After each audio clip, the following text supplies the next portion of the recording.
ओम पंचलोकपाल देवताभ्यो नमो नमः। ओम दशदिक्पाल देवताभ्यो नमो नमः। ओम स्थान देवताभ्यो नमो नमः। ओम वास्तु देवताभ्यो नमो नमः। ओम एतत् प्रधान देवता श्री सत्यनारायणाय नमो नमः। ओम सर्वेभ्यो देवेभ्यो नमो नमः। ओम सर्वेभ्यो ब्राह्मणेभ्यो नमो नमः।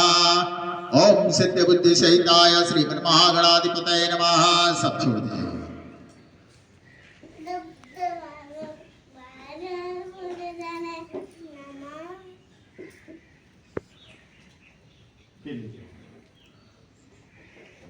ध्यान करना है गणेश जी का, माता पार्वती का, नवग्रह देवता का, भगवान विष्णु का, नारायण का, सभी तीर्थों का।